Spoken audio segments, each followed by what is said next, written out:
Hello, everyone. So welcome again to Time for Emerging Markets. I'm so honored and privileged to have Timbo Drayson, the co-founder and CEO of OkHi, or OkHi.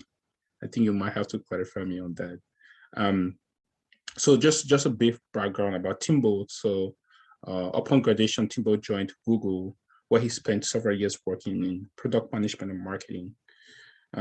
Just his highlights from Google includes launching the Google Maps across EMEA, taking Chromecast, I use Chromecast, from idea to launch, filing 7 patents along the way. In 2014, Timbo took a sabbatical from Google and used his time to travel across East and West Africa. And it was during this time that he recognized some of the addressing challenges that people living in the territories faced. And he decided to dedicate his time to finding solutions. So this resulted to the exploration of this resulted to OkHi. So as a CEO and co-founder, Timbo launched his company in Nairobi on the back of validating the addressing problems space in Kenya. He now leads the company as they prepare to officially launch in Nigeria, which is a very tough market. Can imagine. So Timbo hosts mechanical engineering from the University of Oxford. Such a great school as well. So it's an honor to have you. And please, if we can, please tell us a little bit about yourself and your company. Yeah, great. Well, that's a great introduction, and I'm not sure what more to say. And I think to clarify, we pronounce the name of the company OkHi. OkHi. Okay. Got it. We think that if there's any 2 words that people know in any country in the world, it's okay and hi, and we're really trying to solve a global problem. So that's where it comes from. This is very smart. I'm never gonna forget that. That's very smart. Awesome. Yeah, just I know I've read the background of, just like your resume, I might say, but can you just tell us about yourself? Like, were you born in Kenya, and came back to, just kind of share with us, just a little bit about yourself, as who you are as Timbo, before we get into. Yeah, no, so I was originally born in the UK, and I was educated there. I was always on the technical side, so I was pretty excited to work at Google as my first job out of university. And it was really a sabbatical that I took. I was supposed to be moving to San Francisco full time with Google, but I decided to see a bit more of the world, and I traveled around East and West Africa, and that was really a life-changing moment. It was really humbling to realize that the products that I was working on, whether it was Google Maps or Chromecast, just didn't work that well in East and West Africa. And I was also really inspired. I met lots of amazing entrepreneurs solving these huge problems that I didn't even know existed. And so really, inspired by those 2 aspects, I quit Google. And I picked up this problem of physical addressing that I experienced firsthand. It was whether I was getting a Jumia delivery in Nigeria, or observing actually a Red Cross ambulance trying to find a casualty in Kenya, that I realized that this was just a big problem that I wanted to devote, however many decades of my life to solving. And that's where I ended up co-founding OkHi in 2014. And the mission of the business is very simple. It's ultimately to enable the 4 billion people without a physical address to be included. Awesome. Growing up in Cameroon, there's a great need for that, and there's so much value that you're bringing in with OkHi. Thank you so much for sharing that.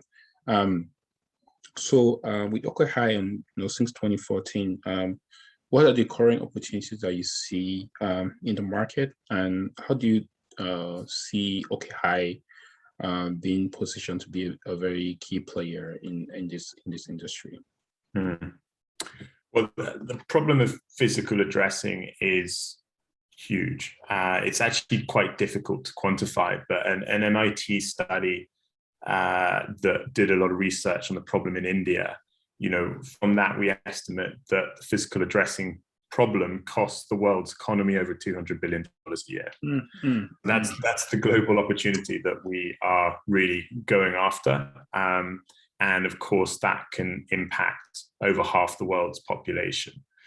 But I think, like any big problem, you've got to really make sure that you're sort of focused and starting in the right place. And the key space that we are really focused on today is that, a bank in Nigeria, if they want to try and physically verify a customer's address to mitigate fraud and anti-money laundering and comply with the government's regulations, they have to either try and get a utility bill, which most people don't have, or send a physical agent to someone's house.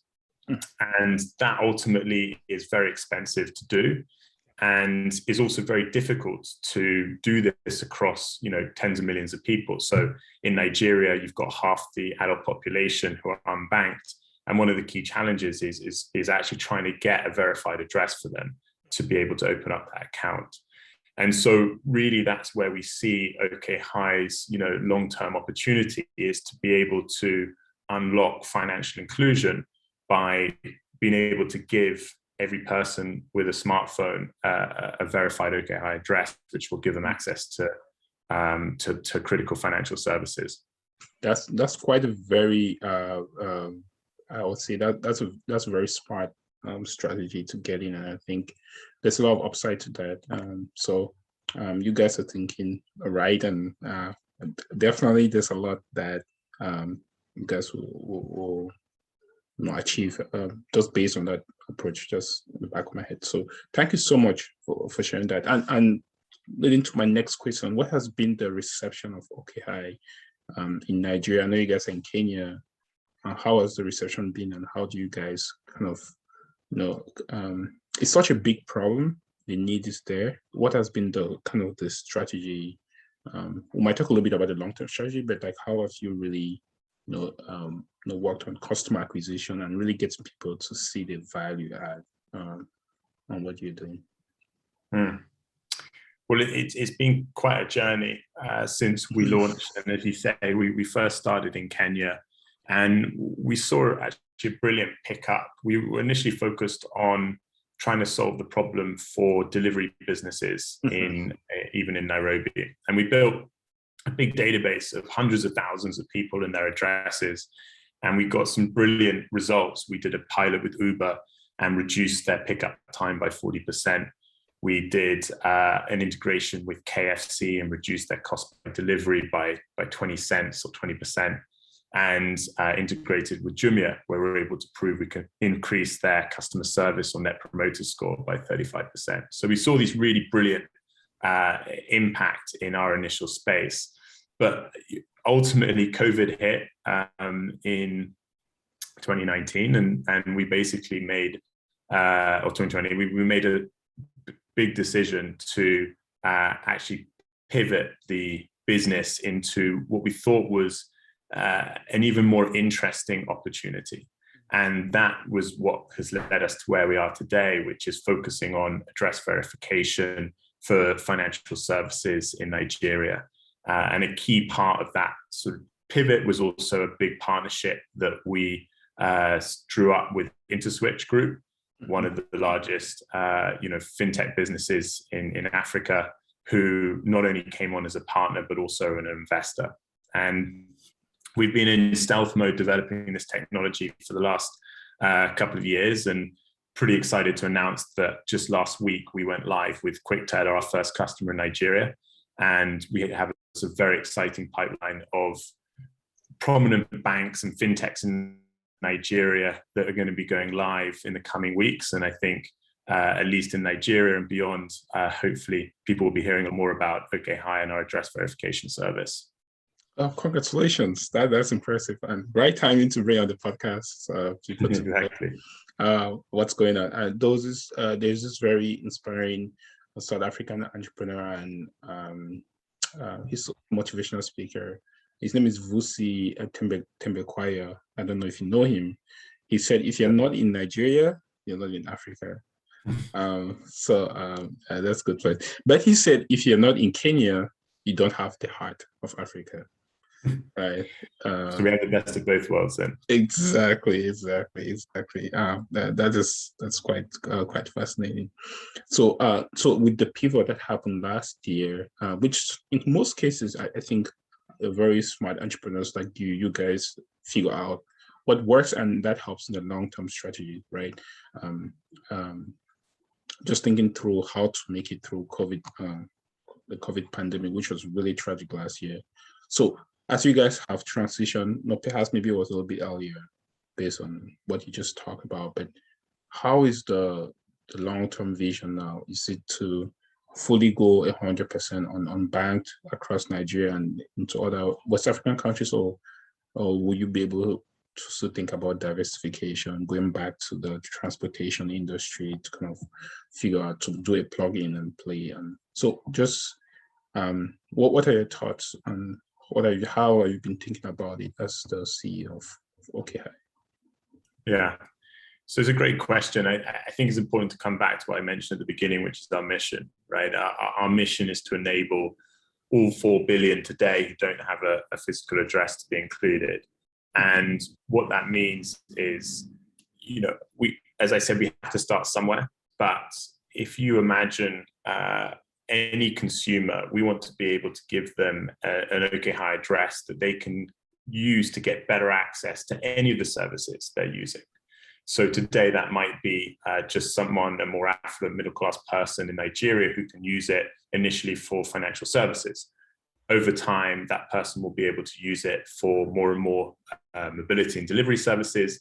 And over time, our network of consumers will expand to other socioeconomic groups to ultimately achieve the mission which I talked about at the beginning, which is trying to provide, especially people that are unbanked today, a verified address which can unlock life-changing critical service such as opening up a bank account.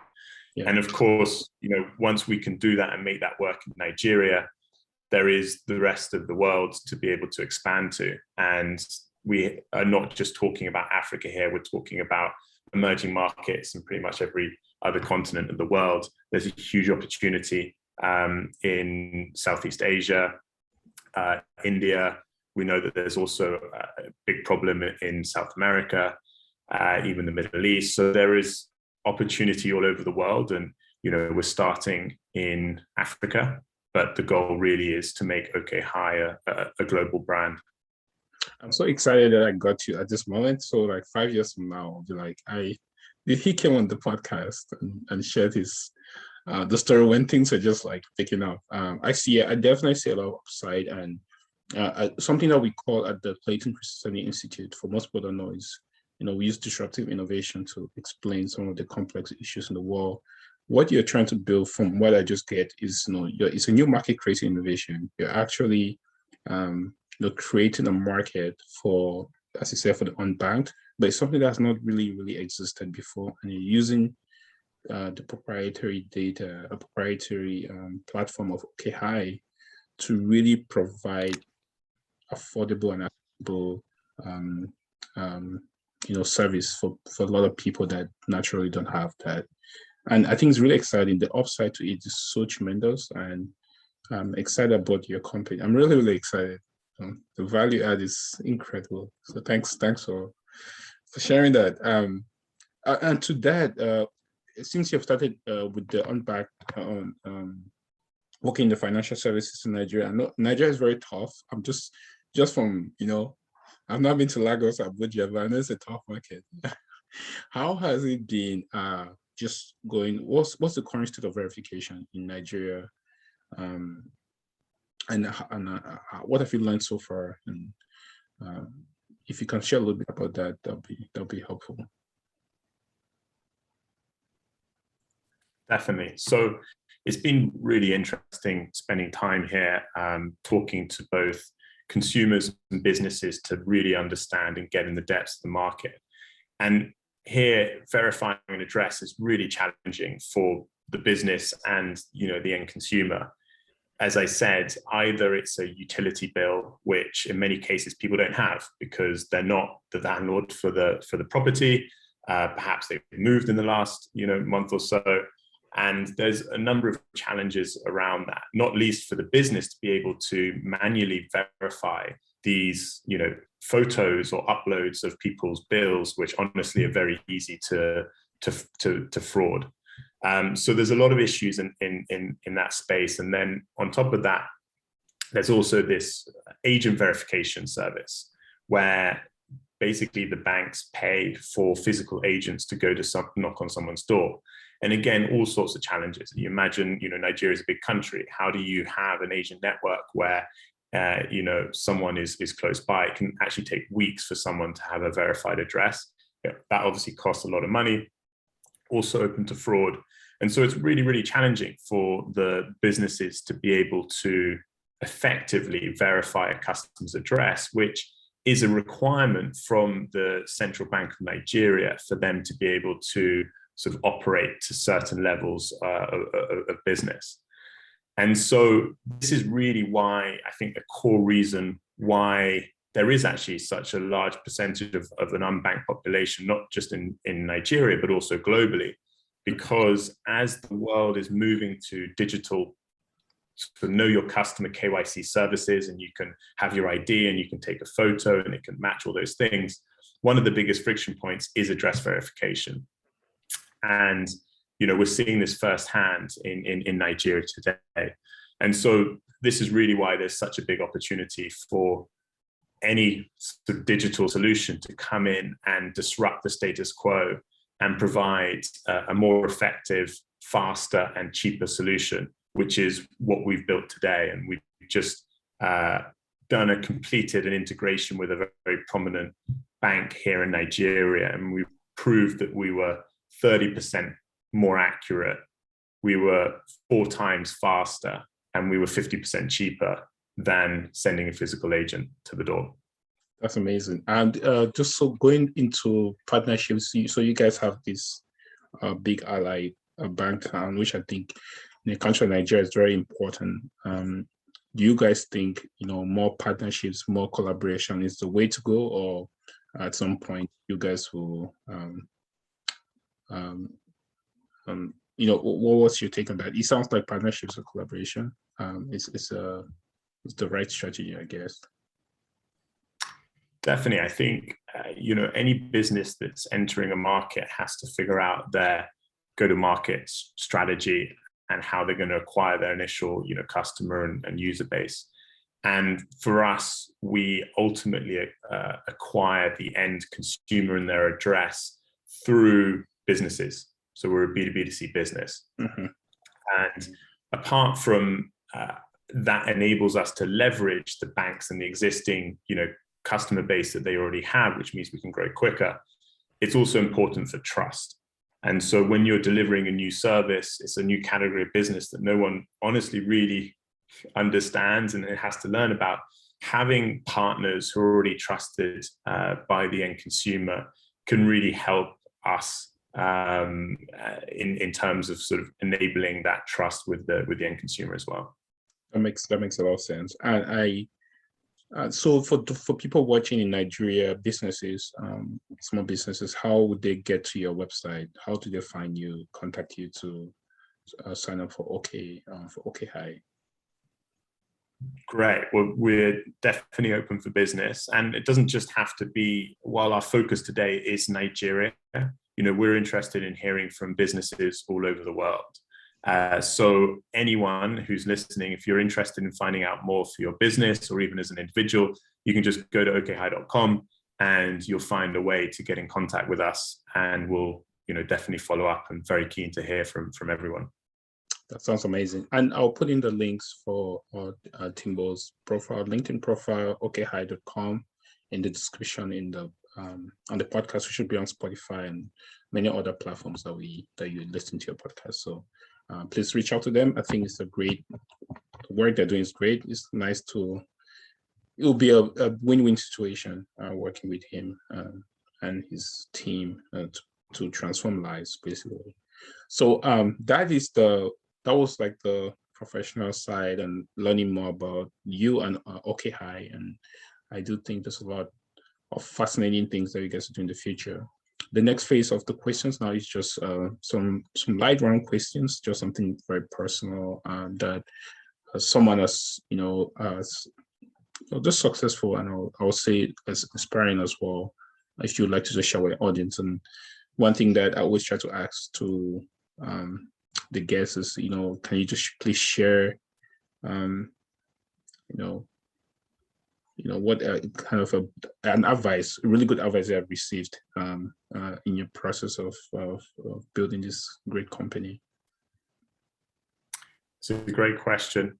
I'd love to hear or read a compilation of the answers that you've got from different people around this. Yeah. I'm working on it. I'm probably gonna crowdsource it at some point. Great. I would love that. It's a really tough one, because over the years I've been very fortunate to have great advice from a great set of mentors and investors. But I think something that I keep reminding myself, and I definitely keeps coming up from multiple different people, is really just the importance to listen. And it sounds so simple and it sounds so basic, but I think we all know that actually it's harder than it sounds to do effectively. And I think this isn't actually just about work. It can also lead into your personal life.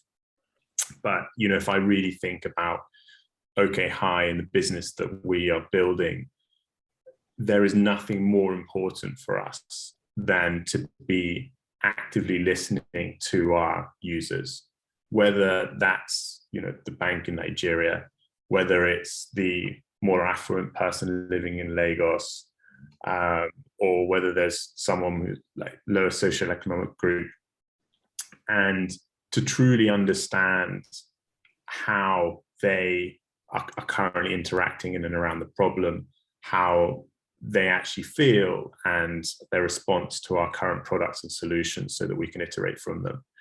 And I just think when you're building a business, whether you're listening to your end users, whether you're listening to your employees, whether you're listening to your advisors, if we can all be better listeners, I think we could all be better entrepreneurs. I have to take that. I will take that to heart as well. It's such great advice. Such great advice.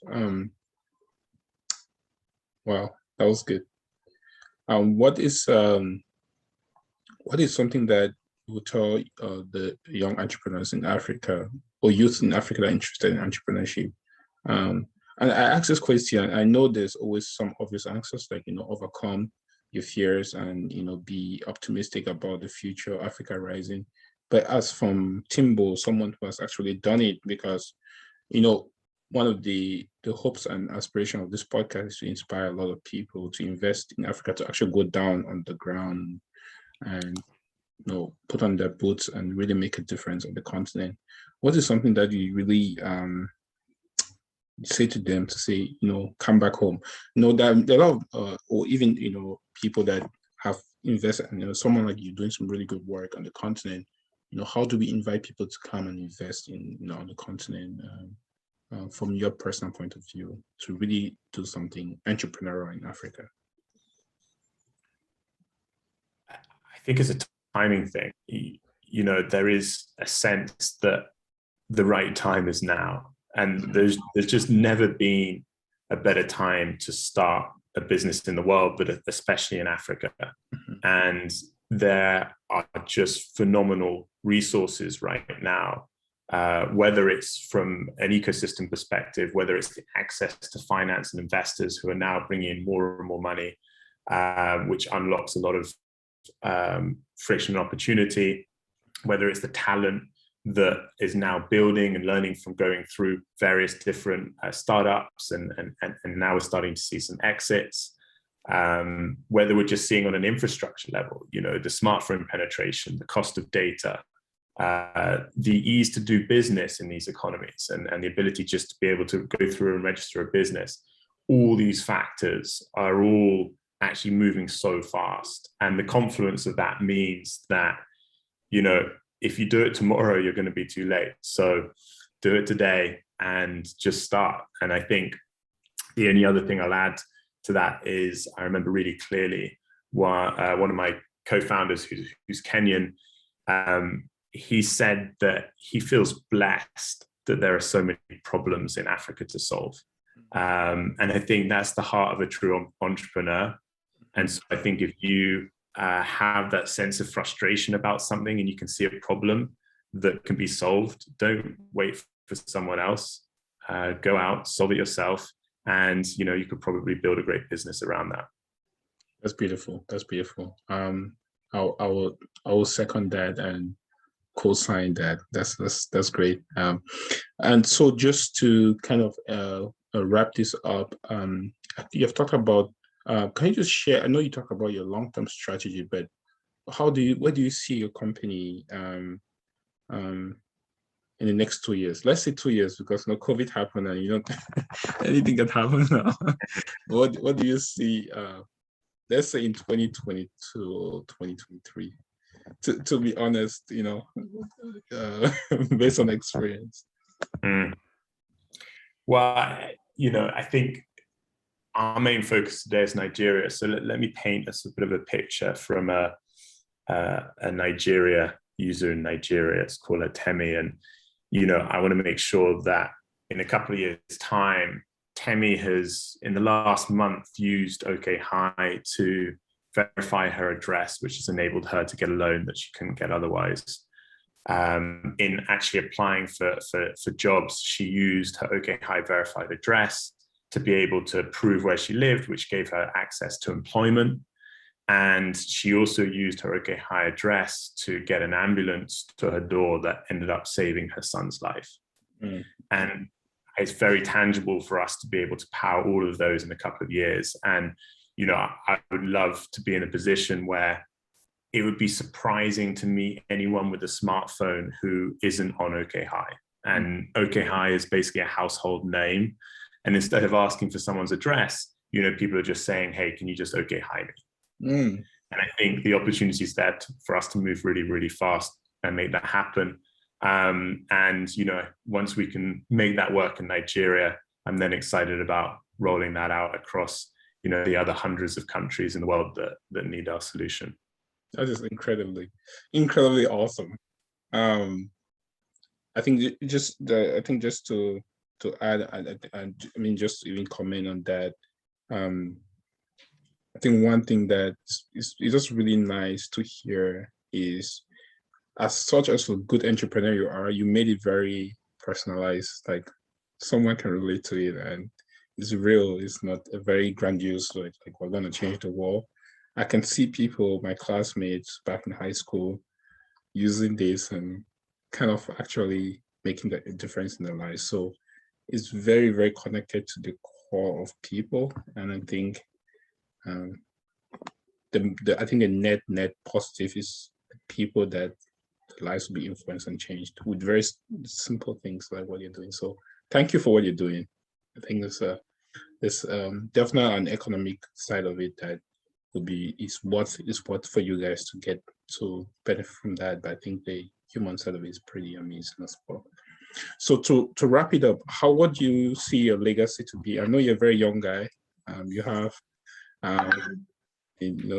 many more years to continue doing the great work you do. But I think I asked this question because I watched an interview with Jeff Bezos, and he said for you to really create significant impact, you have to look at yourself when you're 80 years old, and then you reverse engineer from that, because you're gonna make decisions as an older person, and you'll be much more strategic, and you see what is more valuable for you and for yourself and your community. So I picked that up, and I tend to ask entrepreneurs, who I think they always think in the big picture and long term. So how do you want to be remembered, Timbo? I think that's interesting. You mentioned about Jeff Bezos. We did an exercise recently within the OkHi team where we had to sort of write down our personal mission, and I think I came up with that I want to be a regretless grandfather. And often I look through the lens of, with a dressing gown and slippers, and looking back and thinking, what decisions am I making today to make sure that I feel good about them in the future. And I think there's really two parts to it when I think about it. So I'll sort of leave the personal side aside, but really from a work perspective, and this has actually been constant from the moment I actually sort of quit Google, that I really feel that there are two legacies. One is ultimately to achieve OkHi's mission, and that is to enable half the world who don't have an address to be included, and give them better access to services that they wouldn't otherwise have. And I'm fully prepared to dedicate however many decades of my life to get there. Yep. And then the second is perhaps a little bit more broader reaching, and that is actually that the OkHi team is basically referred to as the OkHi Mafia. So I don't know if you've heard the Valley often refer to the PayPal Mafia, because of this extraordinary team that have gone on to build so many different businesses that has such a bigger actual impact on the world beyond PayPal. Exactly. And that to me is almost just as important, or perhaps more important, because I think the collective impact that we can have by building a business together and learning from all our mistakes and successes could then actually have a much bigger impact on the world. And so I would love for the OkHi Mafia to be a term, and for my current team to be building businesses that are solving big, audacious problems that are having meaningful impact across the world. Amazing. You have such audacious goals. You have a great tagline, good brands. They're not so tacky, but they are, based on what I've, read and kind of just talking to you, I'm pretty inspired, I'm pretty moved, and I do feel fortunate to have met you at this juncture in your life and in your career. And I'm sure the listeners will really appreciate what you have shared with us. And I do personally wish you the very best. Hopefully, if I'm in Africa at some point, which I will be, fingers crossed, I'll definitely love to stop by the office in either Nigeria or Kenya. So great work, and thank you so much for your time, for being here and sharing your story. Brilliant. Well, Jacob, thanks so much. I think the gratitude definitely goes to you. I think what you're doing is so important. Helping us entrepreneurs spread the word, and what we're doing is so critical to us. And so I think I'm really impressed with what you're building as well. Thank you so much. It's for the people. And just to add up to that, so OkHi, please, I'll put in the descriptions of putting the link of the company, the Timbo profile, LinkedIn profile. That's okay with you, right? Can sure. Add that. And please, most of the people listening from the US. So if you are interested, to learn more about the company or about Timbo, please feel free to reach out to him. And if you're a small business in Africa, Nigeria, Kenya, they're doing some amazing work, please, you can reach out to them. They'll be grateful to work with you and build this big mission, as you've heard on the podcast. So once again, thanks again, Timbo. And I'll talk to you soon, hopefully. Right. And I mean, if anyone wants to email me directly, please do so. It's timbo@okhi.com. Awesome. And I'll include that as well on the description. Thanks for sharing that, Timbo. Right. Okay. So everyone, go ahead. No, sorry, you finish up. No, I was just saying, to everyone who's listening, we have other upcoming episodes with other entrepreneurs, and we'd love for you guys to just, first of all, check out our previous episodes, and we'll have some other exciting guests to come. But Timbo has something very important to say, so I'll let the current guest. No. I thought it was finished. So I will follow up separately after this. Sounds good.